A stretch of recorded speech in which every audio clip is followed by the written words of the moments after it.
ஓடிடியில் தமிழ் டப்பில் ஒரு action thriller Hollywood படம் பார்க்கணும்னு நினச்சிங்கன்னா இந்த படத்தை தாராளமாக பார்க்கலாம். படத்தோட பேர் வந்து டார்க். 2024 தான் ரிலீஸ் ஆச்சு. IMDb ரேட்டிங் 10க்கு 4.7 தான் கொடுத்துருக்காங்க. ஆனால் இந்த படம் வந்து நல்லா விறுவிறுப்பாக தான் போகுது. ஃபேமிலியோடனா பார்க்க முடியாது, 18 வயசுக்கு மேலே உள்ளவங்களே பாருங்க. நம்ம ஹீரோ கேரிஃபோர்ட் வந்து ஒரு ப்ரொஃபஷனல் பைக்கருங்க. இவருக்குன்னு ஒரு கேங் இருக்கு.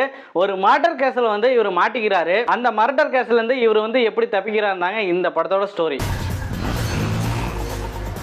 முக்கியமாக இந்த படம் வந்து ஃபர்ஸ்ட்லேருந்து கடைசி வரைக்கும் செம்ம விறுவிறுப்பாக போகும், போரே அடிக்காது. இந்த ஃபாஸ்ட் அண்ட் ஃபியூரியஸ் படம்னா இருக்குது பார்த்தீங்களா, அந்த கான்செப்டில் தான் இந்த படத்தையும் எடுத்திருப்பாங்க. படத்தில் வந்து பைக் சேசிங் இருக்குது, கார் சேசிங்கும் இருக்குது. ஆக்ஷன் சீனாக பார்த்தீங்கன்னா ரொம்ப நல்லா எடுத்திருக்காங்க, பார்க்கறதுக்கு நல்லா இருந்துச்சு.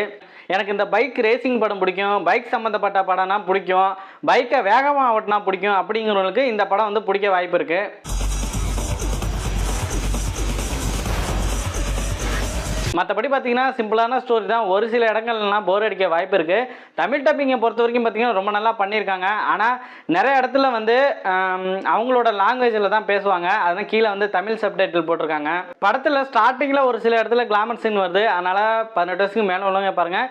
இந்த படம் வந்து அமேசான் பிரைமில் இப்போ ஸ்ட்ரீம் ஆகிட்டு இருக்கு. இந்த படத்தோட ட்ரெய்லர் பாருங்கள், உங்களுக்கு பார்க்கணும்னு தோணுச்சுங்கன்னா போய் பாருங்கள்.